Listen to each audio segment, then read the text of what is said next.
Hello, everyone, and welcome to the Original Medicine Podcast. My name is MG McCullough, and today we are going to be talking about acupuncture for kids. Now, this may come as a surprise to many of you because most kids and most people in general don't like needles. So why in the world and how is usually the biggest question I get. How do we use acupuncture for children? What I want to talk about today is actually the things that you can do at home to help your children be healthier. And then when they do get sick, how can you help support them using the principles of acupuncture? So first off, we just have to get into really quickly, acupuncture is one way that we practice Chinese medicine, the principles of Chinese medicine. So Chinese medicine, as you probably know, goes back thousands of years, and it was almost a philosophy. It was a whole way of being and a way also of practicing medicine based on the idea that we have energy that runs through our body and that energy affects everything else. So if you fast forward thousands of years to modern Western medicine, the physiology of our organ system is not going to have anything to do with energy. It's simply just existing on its own, right? Whereas Chinese medicine looked at the body like, I would say, a more complex lens, whereas modern Western medicine is looking a little more myopically. They're very, very focused, and that's not necessarily a bad thing. It just is different. So if you can imagine a philosophy that is guiding everything that you do, because literally everything is energetic, everything is energy, that energy that you take in, whether it's through the food that you eat, the media you consume, the environment you live in, and I mean environment as in like the planet or like your outside environment, your home environment, how you organize your furniture. You may have heard of feng shui before.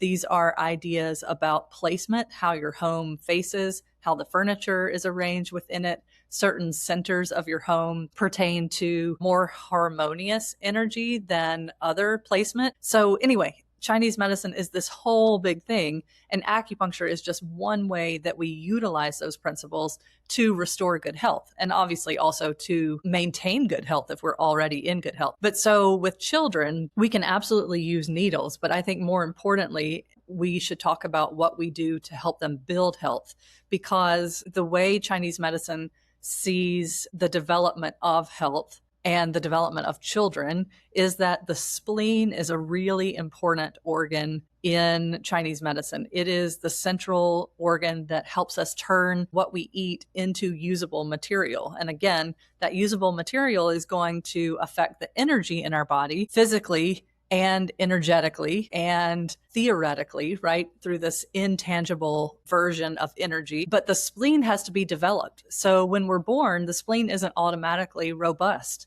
And this is also seen through the lens of like, what do we feed children, right? Or what do we feed babies? We feed them milk. Our bodies are designed to provide breast milk for them. Obviously, we don't have teeth when we're born either. So we need something that is nourishing to our bodies that doesn't require us to chew.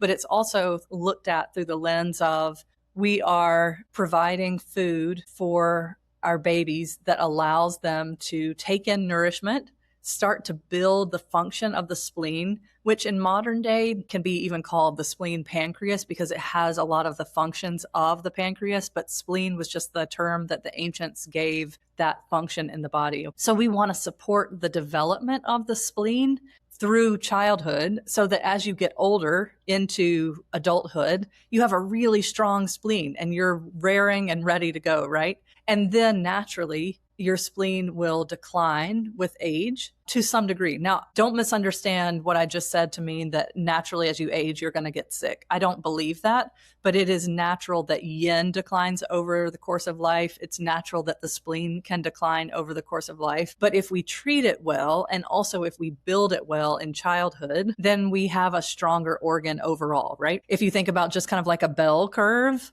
like it goes up in the center of life, right? This can be seen through the example of a lot of people say as they get older, they don't need to eat as much as they used to. They don't need as much energy, but they also don't have as much of an appetite as they used to. And a lower appetite is seen as a deficient spleen in Chinese medicine. And so that's just one way that it's naturally happening. This doesn't mean it's problematic. It just means that it's doing its normal thing. And then on the opposite end of the spectrum, when you have a really young child, right, they eat small amounts, sometimes not enough because the spleen is developing. It can't take in a bunch of material, but also obviously the person is physically small when they're a child. So that's just like a little bit of overview that from a Chinese medicine physiological perspective, we're looking at how do the organs develop. And if you're thinking to yourself, well, why is the spleen so important? Why do I really care about this, MG? Because all of the organs work together in Chinese medicine. So the spleen is a kind of a central tenet, so much so that there is a whole school of thought in classical Chinese medicine called the Wei Qi. And this is the earth school of thought. It means like the earth element. You've heard of 5 elements, or you've heard of elements in general: fire, wind, water, wood. It is basically saying without a strong earth element, everything else is lost. So if you don't have good digestion, then you won't have a good metabolism. And metabolism at its simplest form is not like what we've been taught to think in modern society, like burning calories, but rather how do we utilize the food that we put into our bodies so that we do have good energy, we can support our organ system, the organs can support the channels, and so on and so forth, right? So the spleen energy also supports the lungs. And then the lungs also send down to the large intestine, which allows for healthy bowel movements. It also sends down to the kidneys. So you may be thinking right now, okay, you're kind of losing me here. Like, what does this all mean?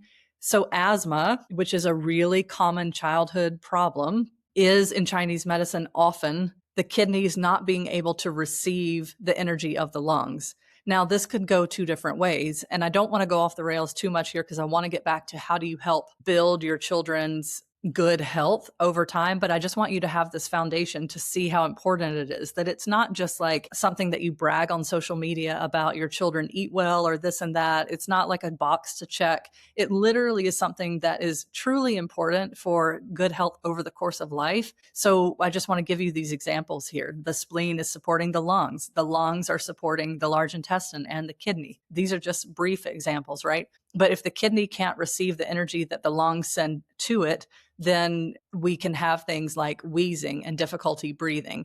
But if the lungs are weak, then it's not the kidney's problem that it's not able to receive. The lungs aren't sending enough down to the kidneys, okay? And then where, again, does the energy of the lungs come from? The spleen. So we're back to square one, which is that having a healthy digestive system, having a healthy spleen organ is super important for our health. And this goes for all of us, right? This isn't specific to children, but the reason I'm talking about children in this episode is because I want you to know that there are things that you can absolutely do to support your child's development, their spleen's development, so that they are more likely to have good health throughout life. And I think as we get into this, you'll see how, especially modern American life, is really disastrous for our spleens. But I would venture so far as to say that across the board, in many westernized cultures, we don't have practices that are good for the spleen. We just don't these days. So it takes a lot of work. And I understand that. I have a child as well. And obviously I am a person in Western society, and it is really challenging. So let's get into it. I want to talk about first the food that we feed our kids. I mentioned that already. Sleep, emotions, and then finally what to do when we are sick. So now that I've kind of set this up for you, you at this point are understanding why the spleen is really important for good health over time. The spleen, again, is the organ that takes the food that we put into the stomach and then starts the process of making it into usable material, and not just like we would think about in a Western viewpoint, but also all of the resources that we talk about in classical Chinese medicine that are imperative to build and to maintain in order to stay healthy. But also once we develop any kind of chronic condition, in order to reverse those conditions, we need the spleen to be working well. So a lot of times when people come to me at the point they're in my office, it honestly doesn't really matter what they're coming in for. If their spleen is weak, we've got to start there. And that's why I talk about diet so much. And the good news is you can always repair, right? There's always hope. There's always progress that can be made. So, okay, let's get into it. So if you've been here before with me on some of these episodes, you've heard me talk about warm, wet foods. And this is no different for adults than it is for kids. When we're talking about feeding children, cold, dry food is not good for the body. The spleen likes warm things, and the spleen likes easy to digest food. When we eat raw food or we eat cold food, this is really challenging to the spleen because, like I mentioned before, the spleen likes warm things. The body in general prefers warm things. And if you just think about it real quick, your body is technically speaking 98.6 degrees. The refrigerator is technically speaking 37 degrees, but that's about a 60-degree difference, okay? So you take yogurt out of the fridge and you hand it to your kid to eat for breakfast. That is super cold.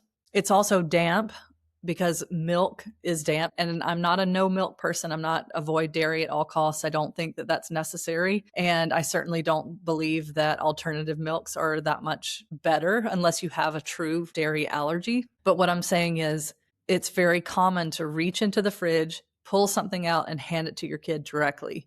Cheese, yogurt, fruit is often stored in the refrigerator. Cereal in the morning is a disaster. We've got dry cereal, then soaked in cold milk. And these things don't support a healthy spleen, okay? I would prefer, personally, a kid to eat toast for breakfast, even though toast is dry. Wheat is a very hot grain. And then when we make it into bread, it gets drier. Obviously, we think about making a dough and then putting it into the oven, it gets even drier. And then often we'll toast that. Even though the toast is warm, it is dry. So this is not ideal. But when we're talking about kids, right, like they're also developing their palate, they may have sensitivities. But what I'm trying to say is I would prefer a kid eat toast with either peanut butter, or if you can get them to eat an egg. These kinds of things are going to be better, in my opinion, than the cold milk, cereal, yogurt, cold juice. So all these things are things that we do not do in our house. Like when we stay at a hotel that has hotel breakfast, that's the highlight for my kid, that we allow her to eat terrible food that's provided at the hotel. You know, terrible meaning like she loves like the sugary cereal with like the cold milk, right? And that's fine every once in a while. It's not a problem, right? But that is not the daily in our house. And I think that that's an important distinction to make, that good health is not built on occasion. It's built on the habits that you have every day. And so if on a daily basis, what you or your children are doing is, you know, eating yogurt first thing in the morning, like this is not a practice that lends itself to a healthy spleen. And therefore, an unhealthy spleen is not able to really support you in the way that we want it to. So thinking about something warm, certainly oatmeal, true oatmeal, not packets of oatmeal like I grew up eating. We want to actually cook oatmeal on the stove. Millet porridge is something that we've been doing for a while now in our house. We cook it overnight in the Instant Pot. So we put cinnamon, salt, butter, millet, and apples, and we do the delayed start. And I can get my kid to eat some of it some of the time. It's not a slam dunk. She doesn't like to eat it all the time, but I'm okay with that. Again, like overall, what are we doing, right? Obviously, congee, which is a rice porridge, rice cooked in 5 to 6 times the amount of water. I've talked about this in other episodes as well, and you can look into this as well. But thinking in the morning for breakfast, something that is going to support the spleen, which are grains, and grains that are cooked in a lot of water, because this will be really supportive because it's warm. Grains are also sweet, and sweet flavors tonify the spleen. Now, that might have just sounded confusing because I just said we don't want to eat sugary cereal for breakfast. Well, sugar is sweet, right? Yes, but we want sweet like sweet potato. We want sweet like grains. We don't want artificially sweetened breakfast foods. So things like donuts and pastries, those are things that if you're going to eat, I would put them later in the day. I would say have them as a snack later, you know, enjoy them later. Don't use them as breakfast. I've personally never felt good when I have eaten stuff like that for breakfast, even when I want to. It just always leaves me feeling hungry, and like I can just tell it's not good for me, even though it tasted good at the time, right? Another suggestion, which is surprising to a lot of people, is having your kids eat soup. Soup is not common in the West in general. When I ask patients, hey, when's the last time that you've eaten something cooked in water or broth? Or, you know, is this something that's part of your diet? They're like, nah, not really that often. Sometimes in the winter we make soup. So I get it. It's just not that normal for us anymore. But making soup a regular part of your family's diet is really beneficial for everyone involved. And kids can eat soup also. And I do want to acknowledge that it's different for me because I started my kid eating soup as soon as she could feed herself, you know, like we just went for it and put soup in a bowl for her and let her feed herself. And it was a hot mess for a little bit, but she got the hang of it. And actually, I think it was a really good developmental kind of process because she got used to holding her own spoon and like putting something liquid in it. So it kind of like served two purposes, sort of developing motor skills as well as supporting the spleen. So in addition to soups, even just rice, like, whole grain rice that is cooked on the stove. Also, there are a number of whole grains that you can buy in the grocery store and cook on the stove that are delicious, and you can flavor them different ways. You can add different things, or not. I would venture to say most kids don't like things mixed up together, right? They like things separate. Totally fine, but grains can be really helpful. My kid loves rice, but I'm from the South. My family ate a lot of rice growing up. My husband's Chinese. He ate a lot of rice growing up. So it's kind of in our DNA at this point. But also beans are really helpful to the spleen. Beans are very nourishing. They're full of fiber from a clinical nutrition perspective. So they're really good all around. And if you as an adult have difficulty processing beans, like digesting beans, you want to start with smaller ones. So maybe start with lentils and then work your way up. Like pinto beans might be more difficult to digest than black beans, and then black beans might be a little bit harder to digest than lentils. Chickpeas might be a little bit harder than black beans. Just think about the size and start with smaller ones. And again, these can be flavored in all kinds of different ways. Cook them with a little oil or butter or drizzle oil on them at the end. I think you'll find that your kids will eat more than you think they will. And especially, obviously, the earlier you start. So if you're like, oh, well, all is lost. I have a 10-year-old who doesn't like beans. Don't write it off yet. All is not lost. You can always start from somewhere. And like anything, these are habits that we are creating. It doesn't have to be every day, but try to introduce these things because it supports the spleen. And when the spleen is healthier, it can not only use what you put into your body better, but also it helps you build more fluids and other medium that keep you well. So it's worthwhile investment. I think sleep is incredibly important. I have always been very sleep sensitive. I have always been a big sleeper. I've always been a good sleeper personally. So when I was pregnant, I was really concerned about how am I going to manage. I was also 38 years old when I had my daughter. So how am I going to manage when I'm going through the phase that is totally natural and expected, where a baby needs to be fed every few hours and we're up for months at a time doing this kind of thing, right? So we did actually invest in sleep coaching, and it was not what the public wants you to believe that sleep training is. It was very humane, and there were simple things that we taught our daughter from the start. It was not leaving her to cry. It was letting her put herself to sleep by lying her down in her crib so that she knew that this was a safe place. She slept in our room for a good while before we put her in her own room. But this was an invaluable skill, in my opinion, because it helped her develop the ability to fall asleep on her own. And I think that what I'm seeing, the lens of my own child, knowing Chinese medicine, and then listening to other people talk about the sleep struggles that they have with their children, I don't consider a baby not sleeping through the night a struggle, just to be clear. I think that is normal. But I think when you have an 8-year-old who doesn't sleep through the night, when you have a 4-year-old who can't sleep in their own room, I think that's a problem. I think a child should be able to go to sleep and sleep through the night. And the reason I think it's a problem is because we do know how important sleep is for repair, and paired also with the spleen function.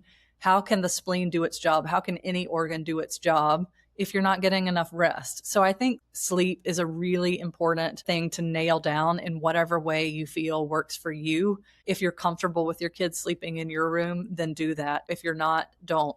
Again, I'm not a sleep expert, and this is not to tell you do this or don't do this with your kids, but I do think the ability to get good rest at night is truly important. And when anyone cannot rest well at night, from a Chinese medicine perspective, we're looking at what is happening with the energy during that time. Wei Qi is our defensive qi, and it's the sort of supra-conscious qi. It reacts without us knowing that it's reacting. It does a lot of different things. It has a lot of different functions, but that Wei Qi should go inside at night. It should go deeply. Like the Chinese medicine explanation is it goes back into the chest at night. So you should be able to sleep. While you're awake, you want your Wei Qi to be active. And so a child that cannot sleep or an adult that cannot sleep, it doesn't matter whether you're a child or you're an adult, something has disrupted the qi, the process that qi goes through during the normal cycle of day and night. And so we do need to figure out what is going on there. Why can your kid not settle, or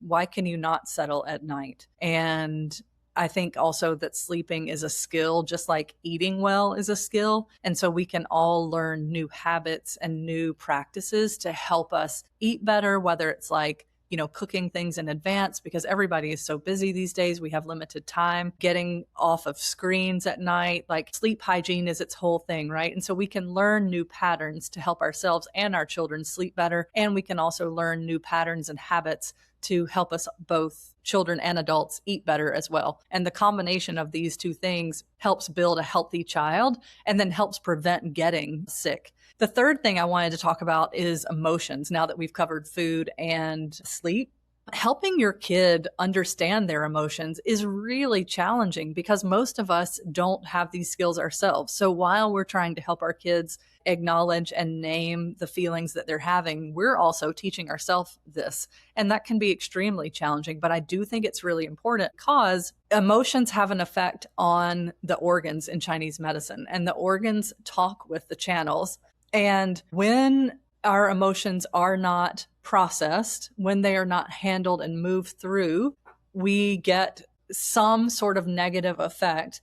In most cases, what's going to happen is the complement channels are going to step in and they're going to whisk that emotion away to be stored somewhere, which is going to mean that you need a really good functioning spleen to continue to produce medium for those channels to continue holding it there so that it doesn't affect your health. Right? When we get chronic disease later in life, this is a sign that our body has been holding something for a long time, perhaps. It could be a short time, who knows? But whatever the case may be, the body has gotten tired and is having a difficult time holding because there's not enough medium with which to hold that thing that you didn't have the means to process at whatever point in time, okay? So I do think acknowledging your children's emotions and trying to help them move through it rather than saying like, I don't want to hear it. I was definitely raised with I'll give you something to cry about. It was not something that I grew up, that was not nurtured in me. And I don't think that I'm alone. I think this is very common, what I see in my practice. So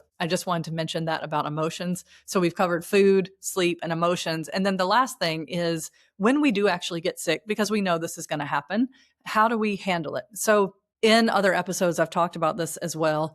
In general, we are trying to support like a virus or a bacteria moving through the body in a very effective way so that it moves out and it doesn't get stored. So when you get a cold, let's say, and you're like, oh man, I feel terrible, or my child feels terrible, let me take some sort of suppressive medication. This is going to suppress the symptoms. And when we say suppress, we have to think about what that actually means. And what that means is it has to go somewhere. Where is it going? Western medicine does not have like a framework to explain to us where the suppression of symptoms goes. We just say the symptom disappeared, so check the box. This was an effective treatment. But in Chinese medicine, we're thinking about where does it go? And again, just like I mentioned with emotions, if there's symptoms that are being suppressed, and this is a common way of treating illness, at some point later, we're going to have a problem because that's going to need to come out, or the body's not going to be able to hold it because we put so much in there, okay? Now, I know there's been a lot of hullabaloo in American media about Tylenol, so this is not a nod to that. I don't have a strong opinion, to be honest, about Tylenol or any over-the-counter medication. I'm just simply saying that we should consider before immediately jumping to suppressive medication, can we do other things to support the body in dealing with it itself? We absolutely use Tylenol in our household when we are feeling horrible because our fevers have gotten significant.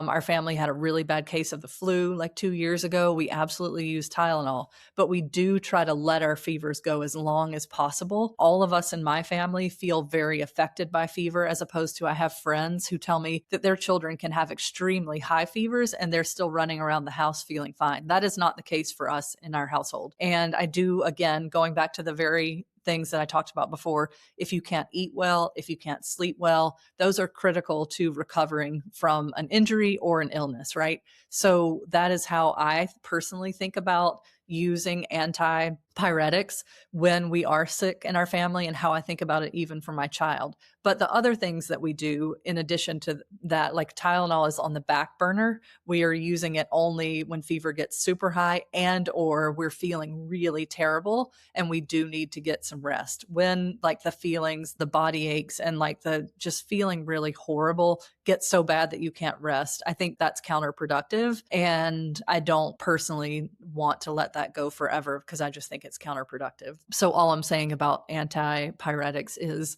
I don't think that this should be the first thing we jump to because it is going to suppress a natural, normal, healthy response that our body is having. So monitoring it, seeing what's happening. Now, I've talked about in other episodes as well, herbal medicine for helping us move through illness. And this is also true for children. So I won't go in that in this episode. The other things I would say is the old school methods of reducing fever actually do work. Getting into a tepid bath, right? Or using a washcloth. And if you don't have a washcloth, say you're, I don't know, maybe, I guess you wouldn't have this either. That's doesn't make any sense for me to say it that way, but a washcloth or an alcohol swab at your elbows, behind your neck, right at C7, behind the knees. These are areas in Chinese medicine where heat collects and because of the channel system, right? And so if we put something cool on these areas, it will bring down fever. Now you have to keep doing it, right? So again, you're monitoring fever, you're monitoring how your child is feeling. But overall, I think that this is a more effective way to move through illness. And it's been interesting, like even when I'm sick or my child is sick, because I'm trained in Chinese medicine, but I exist in the modern Western world, I have different information. And I've noticed that my kid moves through illness a lot quicker than what I hear from her peers' parents. And I think that this is one of the reasons, because it was really important to us to support her spleen from the time she was little. We don't do a lot of cold food, and that can be a battle, right? Like my kid likes to eat ice cream like any other kid, and we do eat ice cream, but we limit it. We don't allow it willy-nilly. And the last thing I will say about when your kid is sick, let's say they have strep throat or some other sore throat situation, parents often say, you can eat whatever you want, or here's some popsicles. These are really bad ideas. A sore throat shows you that you have heat building up in the body, and we neither want to introduce more heat, which is sugar. Sugar is more heat. So we don't want our kids to be eating cookies when they have an illness. And we also don't want them to be eating popsicles because cold stagnates energy, creating more heat. So we want something middle of the road, right? Like neutral. We still want warm, wet food. Okay. So back to the things that I was talking about in the very beginning of the episode with regard to food, those are the same things that we want to eat when we are sick. You know, of course, lots of liquids. I think you can do juice. We always water down our juice, and we also put hot water in juice. So if juice is stored in the fridge, again, it's going to be like 37 degrees. It's super cold. So half juice and then half hot water, and it makes a nice warm drink. It's actually pretty delicious. I've tried it myself. And so it's just a suggestion for you to try at home when your kids get sick. I've heard pediatricians say that 6 to 8 colds a year is normal for children. And I think that's absolutely insane. It blows my mind. I think that that's probably like our total number of colds that we've had at this point in life. And my child's 7 years old. I think it is using the principles of Chinese medicine to help my child build a good, healthy spleen, like a robust spleen that can handle things. So when you can build more resources, then you are less likely to get sick. And then when you do get sick, you can move through it. So I hope that you've learned something, that I've been able to share Chinese medicine in a way that's tangible, that gives you sort of a different way to think about things. Like we all know that rest is important. We all know that our diets are important. I think we're warming up to the idea that emotions are important too, but this might give you a little bit different idea that like the salad or the fresh fruit that you might be serving your kid all the time straight from the fridge, that might not be as healthy. That might not be as beneficial as what you thought previously. So connect with me on Instagram at Dr. MG McCullough. If you have questions, that's a great place to reach out. You can DM me or comment on my post. If you enjoyed this episode, could you please share it with someone if you found it helpful? And I really hope you did. Please reach out and let me know what topics you want to hear covered, how I can explain this better. And I look forward to connecting more. Thank you so much for tuning in.